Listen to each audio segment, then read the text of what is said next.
And in this episode we're going to do a brief overview of what a Space Marine is, or in High Gothic they are called Adeptus Astartes.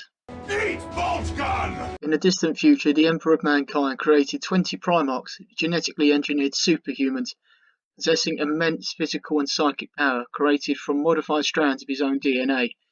Each Primarch was in essence one of his sons, and each individual's genome serves as a template for their respective legion of Space Marines. However, they were separated from the Emperor and their own legions by the Chaos Gods, meddling via warp portals while they were still in incubation, and ended up on human-occupied worlds scattered throughout the galaxy. This would have a lasting impact on each Primarch and their legion. During the late 30th millennium AD, the Emperor used Marine legions to conquer the scattered human-inhabited worlds of the galaxy, uniting them under the banner of the Imperium of Man and reuniting the Primarchs with their own legions. As their campaign draws to a close, a number of Primarchs under the leadership of the Imperial Warmaster Horus and their legions convert to the worship of evil Chaos Gods. You will be killed by traitors' hands! And rebel against the Emperor during a great civil war known as the Horus Heresy. During the final hours of the war, Horus is slain by the Emperor himself. Death to the foul warriors of chaos. But not before mortally wounding the Emperor.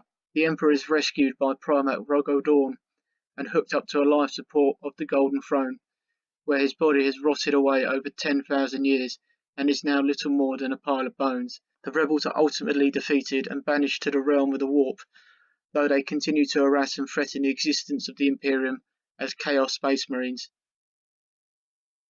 the rank and file of demonic Chaos armies. The legions of Space Marines who remain loyal to the Emperor, reconstructed into smaller but relatively affiliated units called chapters, to make a future mass rebellion unlikely. Recruits are chosen from the best and most loyal among humanity. However, they must be adolescent males, as deviating age or sex will result in guaranteed death if the subject in question has physical or mental mechanical augmentation attempted. The potential recruit is first subjected to testing, including tissue compatibility tests and psychological screening. Relatively few get past this initial selection process.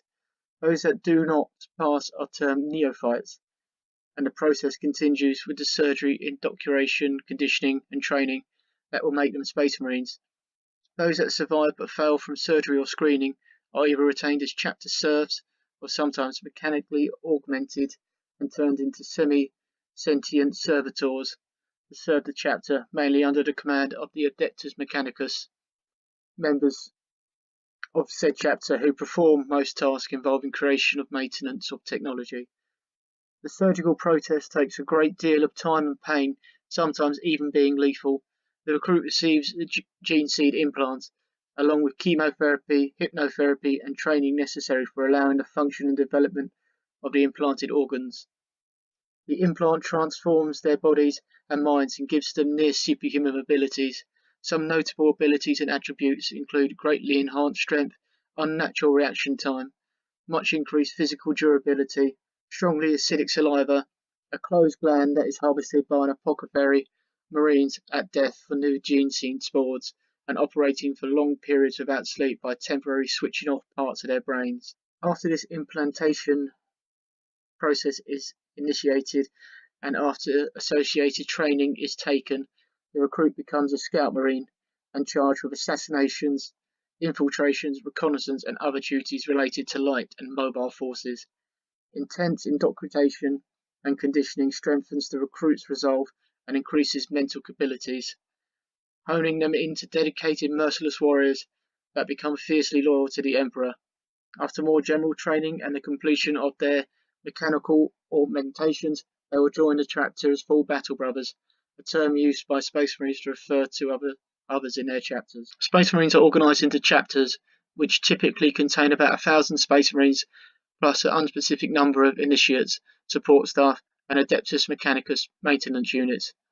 The majority of chapters follow the organisational structure detailed in the fictional version of the Codex Adeptus Astartes.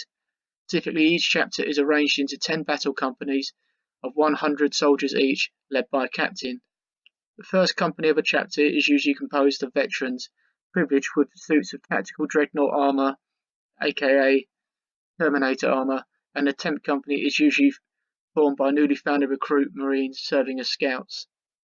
Currently, there are at least 4 chapters which have numbers exceeding 1,000 Space Marines, such as the Black Templars, Exorcists, Grey Knights, and Space Wolves.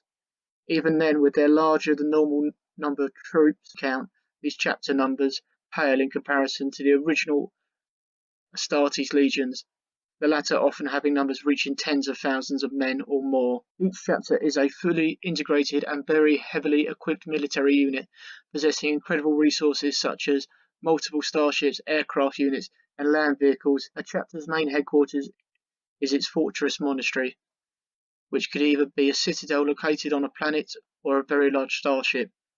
Each chapter also rules one or more worlds, from which they draw material resources, recruits, currencies, and other components of or for the chapter.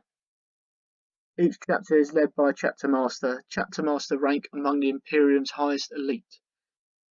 They are one of the few people in the ranks of the Space Marine with the authority to order tasks such as an exterminatus, which is the total annihilation of a planet and its population and its surface in the face of chaos demon corruption, or becoming an anchor for particularly dangerous forces who can threaten the Imperium's existence on a sectatum-wide or galaxy-wide scale.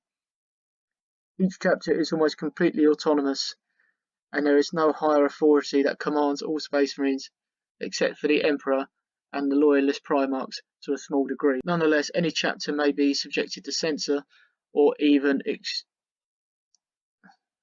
excommunication by the Inquisition should it waver in its duty to defend the Imperium, or should it turn heretic and serve the Chaos God. I hope you enjoyed today's video. Unfortunately, it was a brief video of the Space Marines. In our next video, we'll be going more in depth into the chapters, the Primarchs, and that will be our next series of videos. Thank you for watching, and don't forget to like and subscribe. For the glory of the Imperium.